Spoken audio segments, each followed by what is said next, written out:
சரி, இப்போ அடுத்ததான் நிவேதா பெத்ராஜ் அவங்க எல்லா பெட் அனிமல்ஸ் முக்கியமாக ஸ்ட்ரே டாக்ஸுக்காக மொத்தம் 4,500 நாய் இருக்குது நம்ம தமிழ்நாட்டில். அதை போடுறதுக்கு அட்லீஸ்ட் 2,500 ஷெல்டராவது அவங்களுக்கு தேவைப்படும். முதல்ல நிவேதா பெத்ராஜ்னா யார் அதை சொல்லுங்கள். உதயநிதி ஸ்டாலின் அவங்களோடலாம் நடிச்சிருக்காங்க. Yes sir. அஜித் வந்து மேல் ரேசரோ அது மாதிரி இவங்க வந்து female racer. Guys, I want to introduce you to my car. Number 3. இங்கே மடத்தனமாக புரிஞ்சுக்கிறாங்க. நாய் இருக்கிற ஊரில் தான் நாம இருக்கிறோம். நாம இருக்கிற ஊரில் நாய் இல்லை. வீட்டு வாசலில் விளையாடிட்டு இருக்கிற ஒரு குழந்தைய கடிக்கிறதுலாம் எப்படி சார் அக்செப்ட் பண்ணிக்க ஒரு முடியும்? விஷயம், குழந்தைய பெற்று தெருவில் ஒண்ணுமா தாய் தந்தையர் மேலே குற்றத்தை சொல்லுங்க, புரியுதுங்களா? அதை விட்டுவிட்டு நாய் மேலே குற்றத்தை சொல்லாது. கொரோனா வந்துருச்சு அப்படின்னா கொரோனா வந்தவங்க எல்லாருமே ஊசி போட்டுறல, வராதவன் எல்லாரும் ஊசி போட்டோமா இல்லையா? நாய் கடிக்குதோ கடிக்கலையோ போட்டுக்கிறதுல உனக்கு என்ன பிரச்சனை? ஒரு ஆக்சிடென்ட் நடக்க போறதுக்கு முன்னாலேயே நாய் முன்னெச்சரிக்கை பண்ணி அந்த மனிதனை காப்பாற்றுற மூவ்மெண்ட்லாம் இதெல்லாம் ஏன் பேச மாட்டேங்கிறீங்க? நாய் கடிக்கிற விஷயத்தை மட்டும்தான் பேசுறீங்க.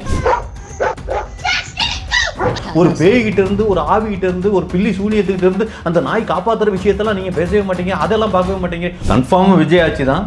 அந்த ஆட்சி அமைகிறப்ப நாங்கள் எல்லா நாயும் கூப்பிட்டு நாய்களுக்கு வலிக்காம பல்ல பிடிங்கிடுவோம்.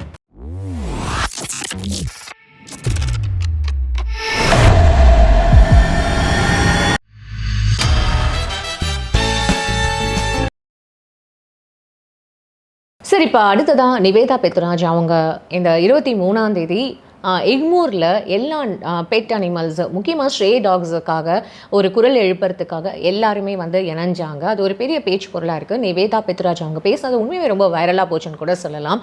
நிறைய விஷயங்கள் அவங்க பாயிண்ட் அவுட் பண்ணியிருக்காங்க. என்ன அப்படின்னா, நீங்கள் நாய்களுக்கு இந்த ஷெல்டர்ஸ் அமைக்கிறது அப்படின்றது எவ்வளோ பெரிய சேலஞ்சுன்னு உங்களுக்கு தெரியுமா? 4,00,000 இது டாக்ஸ் இருக்குது. ஆனால் நீங்கள் 2,000 ஷெல்டர்ஸ் தான் வந்து இது பண்ண போகிறீங்க. அது எல்லாமே டெரிட்டோரியல் அனிமல். நீங்கள் எல்லாமே அது ஒரே இடத்துல அது போட்டிங்கன்னா அதுவே இன்னும் ஒரு பெரிய பிரச்சனையாகுமே அப்படின்னு சொல்லியிருக்காங்க. Yes, it's a valid point. இதுக்கு இவ்வளோ செலவு பண்ணுற நீங்கள் அதுக்கு வந்து ரேபிஸ் ஷாட் கொடுத்துருக்கலாமே, அதுக்கு வந்து இன்னும் செலவு கம்மியாக இருக்குமே அப்படின்னு சொல்கிறாங்க. இதுக்கு எல்லாத்துக்குமே செலவு பண்ணுறதுக்கு முடியாதே அப்படின்னு கேட்டால் அதுக்கு தானே உங்களுக்கு ஓட்டு போட்டோம் அப்படின்ற மாதிரி அடுக்கடுக்கான நிறைய விஷயங்கள் வந்து அவங்க சொல்லிட்டு வந்திருக்காங்க. சார், உங்களோட பார்வை? முதல்ல நிவேதா பெத்ராஜ்னா யார் அதை சொல்லுங்க. கலாய்க்கிறீங்களா சார்? ஒரு டைரக்டரா இருக்கேன்றீங்க. நான் இந்த இதெல்லாம் எனக்கு தெரியும். இருந்தாலும் இன்னும் நிறைய பேருக்கு அவங்க செஞ்சிருக்க நல்ல விஷயங்கள் யாரோ ஒரு நிவேதா பெத்ராஜ்னு நினைச்சிடக்கூடாதுங்கிறதுக்காக அவங்க யாருங்கிறத முதல்ல அவங்க யாருங்கிறத அறிமுகப்படுத்துங்க. அவங்க யாரு? அவங்க ஒரு நடிகை சார். இங்க ஒரு நடிகை இல்லை, நல்ல நடிகை. ஆமா, அவங்க பெரிய பெரிய காம்பினேஷன்லாம் உதயநிதி ஸ்டாலின் அவங்களோடலாம் நடிச்சிருக்காங்க. Yes sir. அவங்க வந்து இன்னொரு சொல்ல போனா அஜித்தோட F1 ரேசர் லேடிஸ்ல எப்படி அஜித் வந்து ஜென்ஸ்ல இதா இருக்கிறோம் மேல் ரேசரோ அது மாதிரி இவங்க வந்து ஃபீமேல் ரேசர். அந்த ரேஞ்சுக்கு பெரிய லெவல் அவங்கலாம். சொல்லுங்க, இப்போ சொல்லுங்க. நான் கேள்வி கேட்டுட்டேன் சார், நீங்க சொல்லுங்க, இப்போ பதில் சொல்லுங்க சார் அதுக்கு. அப்போ இவங்க நாய்களுக்காக குரல் கொடுத்துருக்காங்க. இப்போ இது ஒரு பக்கம் அவங்க குரல் கொடுத்தது இருக்கட்டும், இதுக்கு முன்னாடியே இங்கே ஒரு டாக் ஷோவில் நாய் ஆதரவாளர்கள் நாய் எதிர்ப்பாளர்கள்னு இவங்களே கிரியேட் பண்ணிட்டாங்க. But it is not like that. நாங்கள் நாய்களை வளர்க்க வேண்டாம்னு சொல்லலை. ஆனால் நீங்களாம் தெருவில் இறங்கி நாய்களோட நடக்கலை. இங்கே நடக்கிற சாமானிய மக்களை எவ்வளோ பேர் கடிச்சிருக்குன்றது உங்களுக்கு தெரியுமா அப்படின்ற கேள்வி கேட்டதுக்கு யாருக்குமே இன்னும் பதில் இல்லையே சார். அதுக்கு ஒரு விஷயம் இங்கே மடத்தனமாக புரிஞ்சுக்கிறாங்க, புரியுதுங்களா? நாய் இருக்கிற ஊரில் தான் நாம் இருக்கிறோம். நாம் இருக்கிற ஊரில் நாய் இல்லை. It's a part of the communityன்றது நமக்கு தெரியும் சார். அது புரியுதுங்களா? ஆரம்ப காலத்துலேருந்து நம்ம மிருகங்களோட தான் வாழ்ந்துருக்கோம். மனிதர்கள் வந்து மிருகங்களோட ஒன்றி போய் தான் வாழ்ந்துருக்கோம். அதில் வந்து வீட்டு வளர்ப்பு பிராணி மனிதனோட ஒன்றி வாழ்கிற ஒரு உயிரினமாகவே நம்ம கூட ட்ராவல் ஆகிறது. புரியுதுங்களா? அப்படிங்கிற ஒரு நாயை இன்னைக்கு வந்து உங்களுக்கு கடிக்குது அப்படின்னு சொல்லிட்டு நாங்கள் ஊசி போட மாட்டோம், அதுக்கு வந்து நீங்கள் நாயை கடிக்க விடாமல் பார்த்துக்குங்க, வாயில் கப்பு போடுங்க, பல்ல பிடுங்குங்க அப்படின்னு 1000 காரணம் சொல்லக்கூடாது சார். சார், ரொம்ப தப்பாக இருக்குது சார்.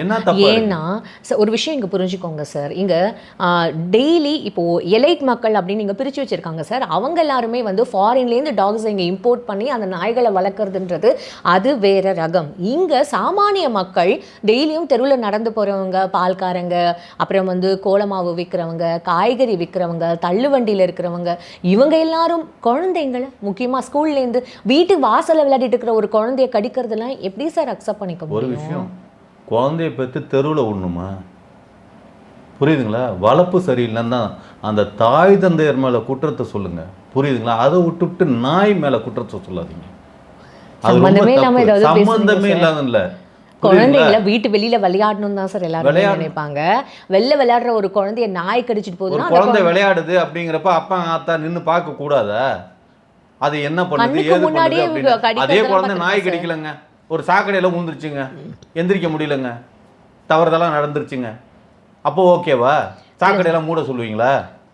ஆமா சார், ஆப்வியஸ்லி சாக்கடையெல்லாம் மூட தான் சொல்லுவாங்க. சாக்கடையெல்லாம் மூடி தான் ஆகணும். அப்போ நம்ம வீட்ல போற கக்கூஸ் எந்த ட்ரெயின்ல போகும்? மூட சொல்றதுக்கும் திறந்து வைக்கிறதுக்கும் வித்தியாசம் இல்லையா? ஏன் சார் அபத்தமா பேசுறீங்க? எல்லாத்துக்கும் ஒரு சொல்யூஷன் இருக்குங்க. முதல்ல அந்த சொல்யூஷன் என்னங்கிறத பார்க்கணும்.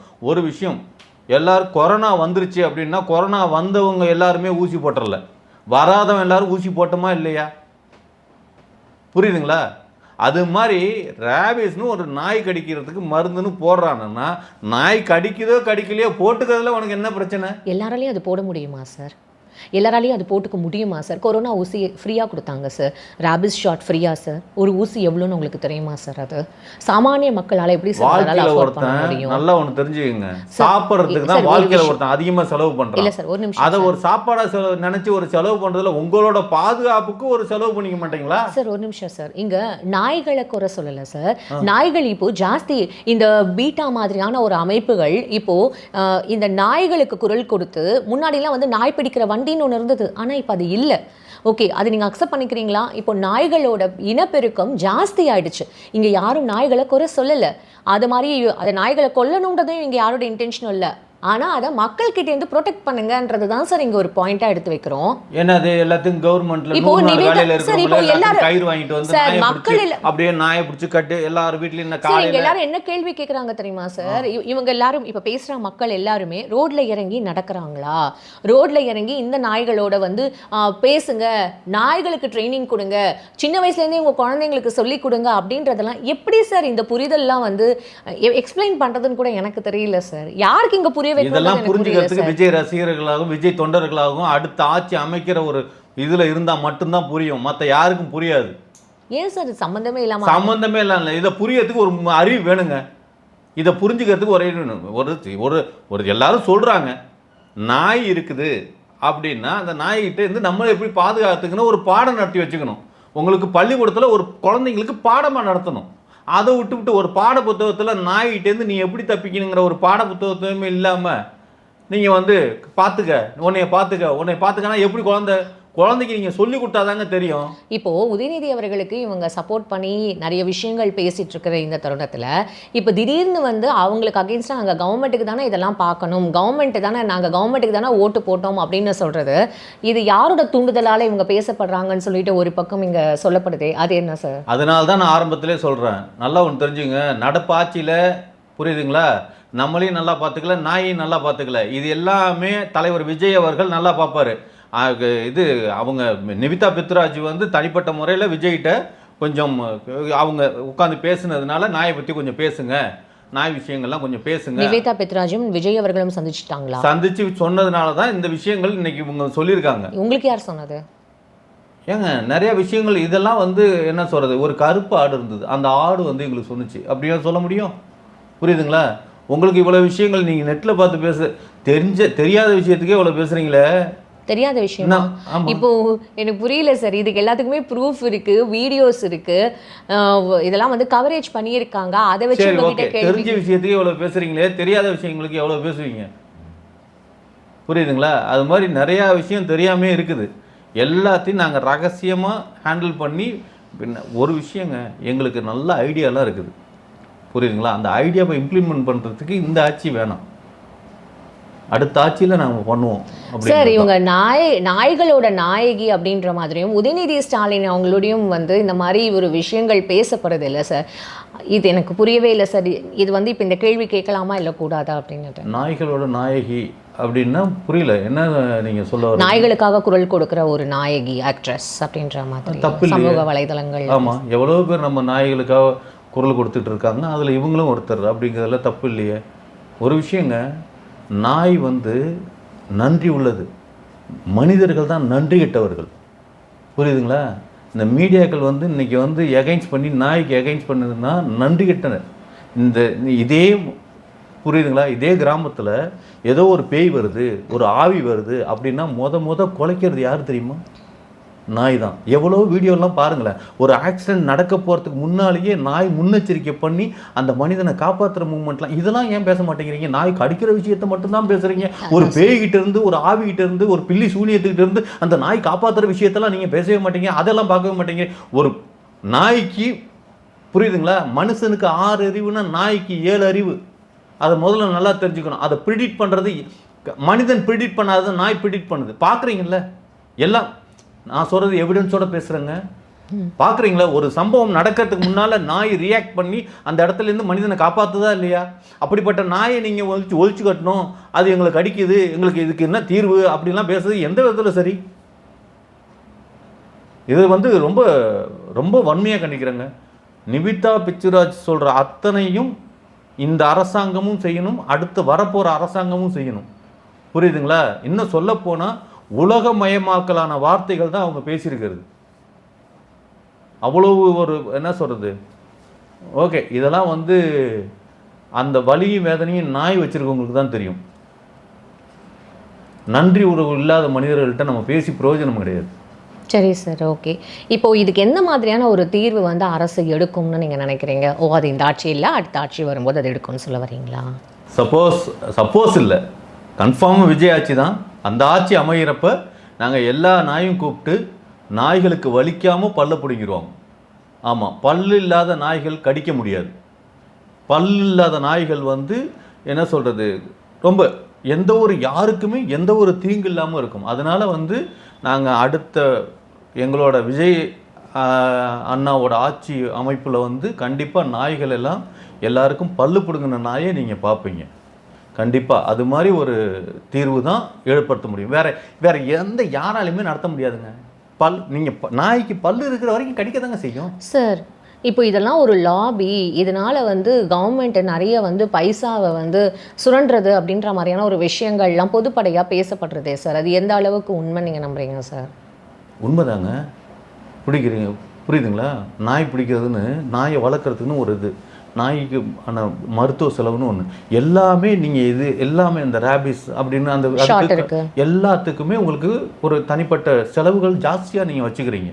புரியுதுங்களா? இப்போ என்னென்னா விஜயோட ஆட்சி அமைஞ்சு நாய்க்கெல்லாம் பல்லெல்லாம் பிடுங்கிட்டு பல்லு இல்லாத நாய்களாக எல்லாமே இருந்ததுன்னா இந்த செலவுகள் எல்லாமே நின்று போயிடும்ல. இந்த செலவே இருக்காதுல்ல. ஒரு செலவு, அதாவது புரியுதுங்களா, நாங்கள் இந்த ஜெனரேஷனில் அடுத்த வர ஜெனட்டிக்காகவே நாங்கள் வந்து பல்லு இல்லாமல் நாயை உருவாக்குற இடத்துக்கு நாங்கள் அந்த சயின்டிஸ்ட் எல்லாம் சொல்லி அது மாதிரி ரெடி பண்ணிடுவோம். ஆட்சி அமைஞ்சா நீங்கள் என்ன தான் சார் பண்ணுவீங்க? எங்கள் ஆட்சி அமைஞ்சா என்ன நடக்குங்கிறது உங்களோட கொஸ்டின். அவரே அறிக்கையை விடல, ஆனால் நீங்கள் கொடுக்குற அறிக்கையை பார்த்தாலே எனக்கு ஒரு மாதிரி டென்ஷன் ஆகுது. பைக்கு, காரு, வீடு, வேலை, ஒவ்வொரு வீட்லேயும் வேலை செய்வாங்க, வேலை கொடுக்குறோம் அப்படிங்க இவ்வளோ விஷயங்கள்லாம் சும்மா அறிக்கை. இதெல்லாம் அறிக்கை தானே? அறிக்கை இல்லாமல் வேற எதா என்ன? எவனாவது கார் கொடுக்க முடியுமா? சரி, நீங்க சொல்லுங்க, அவர் என்ன பண்ணுவீங்க உங்க ஆட்சிகள் வந்தா? இந்த நாய் விஷயமா தான். நாய் விஷயமா தான் சொல்லிட்டோம்ல, தெளிவாக சொல்லிட்டாங்க. பல்ல பிடிங்கிடுவீங்க? கண்டிப்பாக 100% பல்ல பிடிக்கிறோம். நாய்கள் பல்லு இல்லாத நாய்களாக கண்டிப்பாக எங்கள் ஆட்சியில் எல்லா நாய்களுக்குமே பல்லு, நீங்கள் பல்லு வச்சுக்கணும். நாய்க்கு உங்கள் வீட்டில் வளர்கிற நாய்க்கு பல்லு இருக்கணும் அப்படின்னா அதுக்கு நீங்கள் தனியாக பணம் கட்டணுங்க கவர்மெண்ட்டுக்கு. இப்போ வந்து டேக் போடுறாங்க இல்லையா, லைசன்ஸு, நாய்க்கு லைசன்ஸ் கொடுக்குறப்ப இப்போ எல்லாம் ஃப்ரீ லைசன்ஸுங்கிற. நீங்கள் பல்லு உள்ள ஒரு நாயை வச்சுக்கணும்னா நாங்கள் வந்து பேமெண்ட் பண்ணணும் கவர்மெண்ட்டுக்கு. நீங்கள் பேமெண்ட் பண்ணணும். அந்த நாயினால் யாருக்குமே எந்த ஒரு இடையூறும் நடக்காது அப்படிங்கிறதுக்கு நாங்கள் பொறுப்பு அப்படிங்கிறது பேமெண்ட் பண்ணணும். புரியுதுங்களா? பல்லு இருக்கிற நாயை யார் வச்சுக்கிட்டாலும் வச்சுக்கோங்க, ஆனால் அதுக்கான கவர்மெண்ட்டுக்கு ஒரு வரி கட்டணும் கண்டிப்பாக. ஆமாம், நாய் வச்சுக்கிறதுக்கு இல்லை, பல்லு உள்ள நாய் வச்சுக்கிறதுக்கு. பல்லு இல்லாமல் நாய் வச்சுக்கணும்னா யார், அது கவர்மெண்ட் ரூல். ரொம்ப நன்றி சார். நன்றி, வணக்கம்.